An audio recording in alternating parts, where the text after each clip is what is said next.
To be completely honest with you, I'm going to start by saying these tips will not completely get rid of your bad mood, your crazy emotions, the bloating, the saddies, none of that. They won't, okay? I don't think there is anything that can completely cure the female existence. But I will say I have seen a noticeable difference when I keep up with these things versus when I do not. Alright, beautiful people, I'm going to be sharing 5 tips that have helped me in my luteal phase. Is it luteal? Or I watched a video and someone said LUTEAL. Which one is it? I'm gonna continue to say luteal until someone corrects me. But these are 5 things that I've been doing for about a year now that have really helped me when I go into my luteal phase. I'm gonna be sharing them with you while I do a little morning makeup. It's Sunday when I'm filming this, and I have the house to myself because Aiden took the kids to church so I could have some quiet time and finish packing up the house because we were preparing to move. We're doing all those things while I'm on my luteal phase. Yeah. Start my period tomorrow, supposed to. This never starts and the app says green for go. I always start like the next day or 2 days later. But because I've been in this phase, I thought I would share some of the things that help me. One of them actually being, which I didn't put on there, and I'm seeing this now, which I'm not sponsored by them or anything, but that would be dope. Love wellness. Something that I would say that does help is keeping up with like your vitamins. Eating, I know people say that, it's like, at least I think it's common that you hear people, it's like, eat healthy, your diet, which is true. I've come to find for myself that like what you eat plays a huge role in how your body feels, and how your body processes that food can make you feel one way or another. So keeping up with healthy eating habits, and also keeping up with like multivitamins and things like that that are going to support your body through all the phases of your cycle, but especially this one. So I'm gonna go ahead and take these really quick. I dropped one. Okay, now that those are out the way, let's go ahead and get into this little look. And we'll start with number 1 on my list, which is touch grass. But no, seriously, especially being a stay-at-home mom, I was finding that I did not touch grass enough, which is not like, ooh, good job, Scooby-Doo. You know, like, duh, a lot of stay-at-home moms, well, not a lot, but most stay-at-home moms don't get out as much on a consistent basis because depending on the age of our kid, we're at home with the kid more than, you know, other people. So that was something that I decided to do, and I did a good job like keeping up with all summer. Was the kids and I, there's like a park in our neighborhood, or there's 2, and we were walking to those 2 parks like every day. But it was good for me. Not only was good exercise on days when like I was feeling like fine, but also on like the week before my period, it just became a really good habit for me that really helped me to get out, get my body moving, get some fresh air, physically actually touch the grass, play around with my kids, run around with them, or sometimes just walk them there and then let them play, and I just sit and feel the breeze, and I can listen to like worship music, or listen to nothing, or just doom scroll, or just sit and watch them play and be grateful for the existence of my little babies. So that's definitely something that has helped me and actually makes like a difference, and isn't just like BS. It's like, oh, go outside, you need some sunshine. No, sis, you need sunshine. Okay. Number 2 on my list is be open to adjusting your schedule. And I know that sounds like something I should already be doing because I homeschool, I'm home a lot, I create my own schedule. It's like, oh, you should have all the freedom in the world. Not really. Okay. People who homeschool can't just do whatever the heck they want when they want to. I mean, like sometimes there is a ton more freedom in doing that, but then like there's like the balance of like, you don't want to take from your kids learning, you don't want to, you feel like guilty, or personally I feel guilty sometimes when I adjust the schedule, or I used to, but definitely this year of like learning myself and learning my cycles, I've definitely tapped into more like, okay sis, I homeschool for a reason. One of those reasons being the freedom to do my own thing and make my own schedule. So if we need to take out science and history reading because I cannot stand to look at that book and read out loud to the class for 30 minutes, we're not gonna do science and history today. We'll get it. We'll get her tomorrow, okay? You know what I mean? It's like not like taking stuff out completely, but adjusting things and moving things around and being okay to do that. And that actually took me a while to like be okay with that for whatever reason. How my brain is like hardwired is that I was like, no, because if I like change this, then the kids will miss out, and then I'll have to do this. And then I just stopped freaking out and was like, you know what, sis? It's really not that serious. It's really not. It's really not. When I take these breaks and am open to adjusting my schedule and saying, okay, you know what? I had planned for this to happen. I'm not feeling that right now.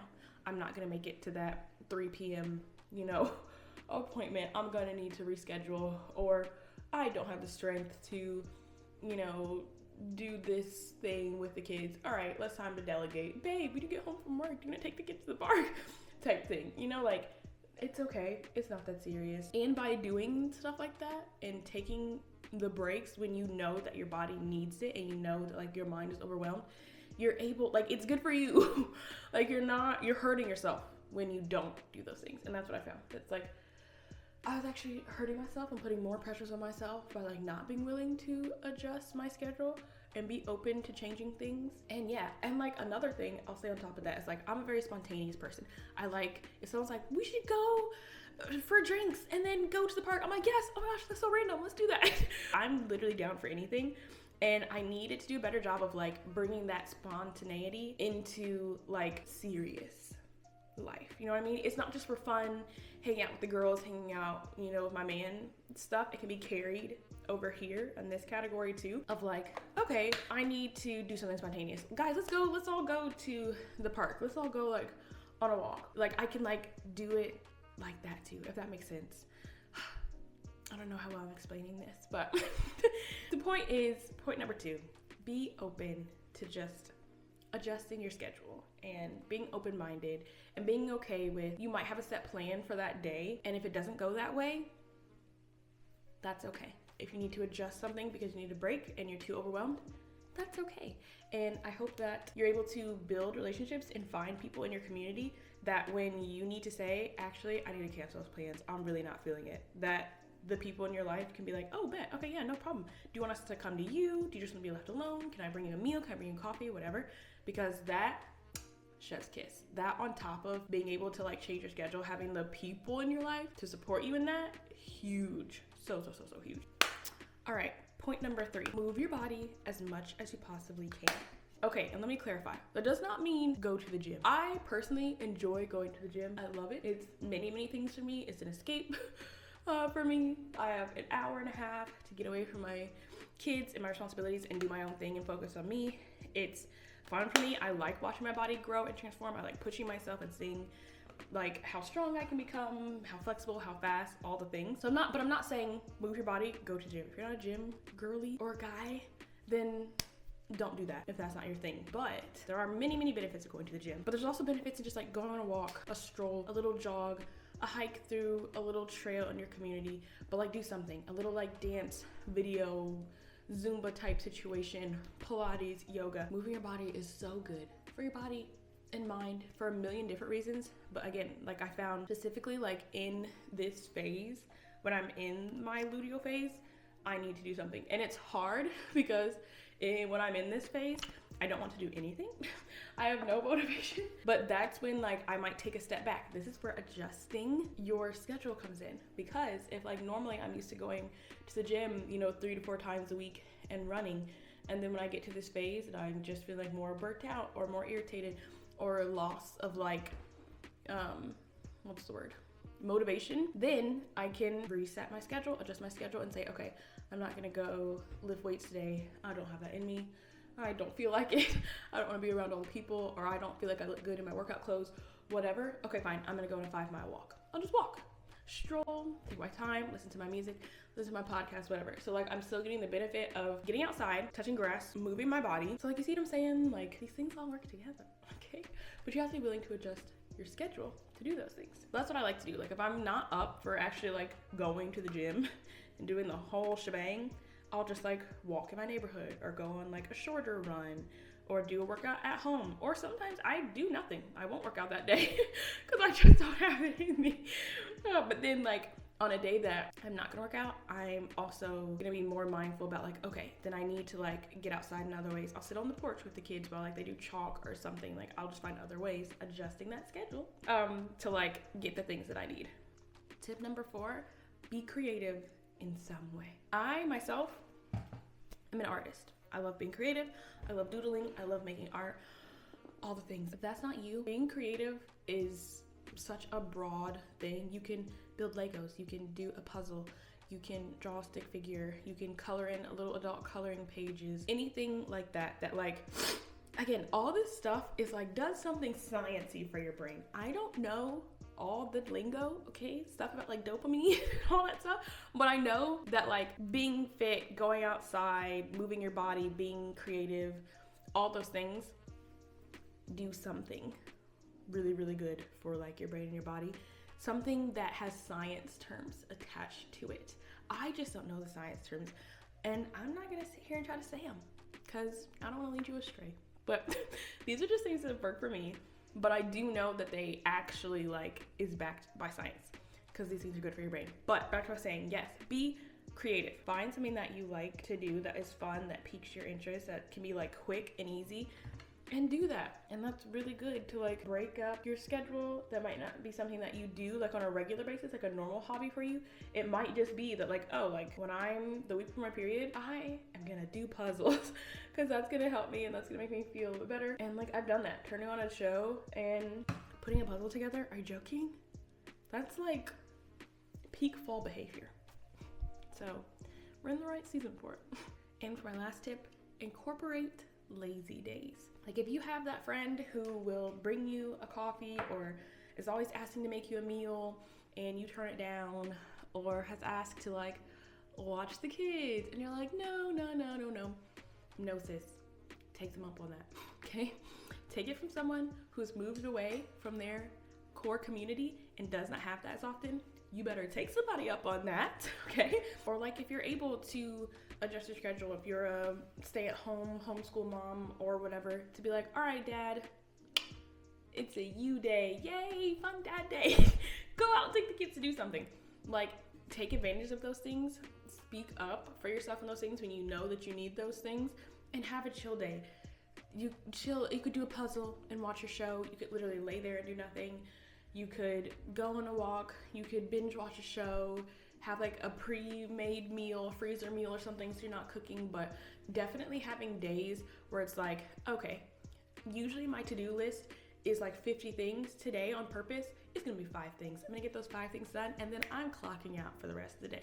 Like you need to be able to do those things too because it just gives your mental load a break. Like you have so much on your mind, your emotions are all over the place. You need to breathe. You need to break, you need to rest. So having like intentional rest days or lazy days of like, okay, on Thursday, I'm gonna move the laundry, I'm gonna reload the dishwasher, and then I'm done, okay? I'm gonna go to Starbucks, get myself a coffee, I'm gonna, like I said, go window shop. Whatever a chill, relaxed rest day looks for you, you have to implement those, especially I think the week before your period, before you go into even more crazy pain of actually being on your period. These are things that I think are super important, that you really need days of rest to literally do as little as you possibly can during that day if you're able to. So those are my 5 tips that I've been doing for, like I said, about a year now, that I found that has really helped me through my luteal phase, which is the week before your period when you feel like a mad woman. And these things are not going to erase the symptoms of being female, about to start your period, and all the hormone shifts. They do not take it away, but I have found that it definitely makes it a lot more manageable, makes it feel like a little less overwhelming. You don't feel as much like you have no control over your mind and your emotions. It makes me feel like, okay, like I'm gonna do this, I'm gonna set this up so like this helps me, and then tomorrow I'm gonna do something creative, and then maybe the next day I'll see how I feel and I'll go on my walk. And then like having those things set up that you want to do, but then being open to like adjusting the schedule and like, okay, I had it on my mind to do this, but you know what, that didn't work out. Nothing went like I thought it was going to, so now we're going to pivot and do something different that's going to help you in a different way. But yes, unfortunately these things aren't ever going to go away because it's a part of life, but we have to find ways to navigate life and not just let life and like these emotions happen to us, but to take back some power. And I think that's what has really helped me. It's like the main thing is like taking back power and doing these little things for me has been like, okay, no, my emotions are not going to control me. They're not going to dictate what I do and how I act and how I respond to people and how I view myself. I'm going to try to do things that like combat that give a spark to my mood, that help me feel more this, more that. Like, I think that's like the biggest thing is like, not only do these things help, like I said, like on a scientific level, but also for like, it just helps me personally for like my confidence. If you have some things that you do that I didn't mention that help you in your luteal phase, definitely let me know in the comments, and we can all just test and try and encourage each other to get through womanhood, because we all have to go through it. And I will also be linking everything that I use to do this little look in the description. But that is all for this video, and I will see you guys in the next one. In the meantime, if you don't want to wait for another video to chit chat, you can follow me on Facebook, Instagram, and TikTok. All those are linked in the description, all my socials. So yeah, follow me over there. I post on my socials all the time, and it's just like a more detailed look into my everyday, day-to-day life. I post on Instagram stories probably the most of just like throughout my day. So if you want to hang out and be besties online, you should follow me over there. But that's it for this video.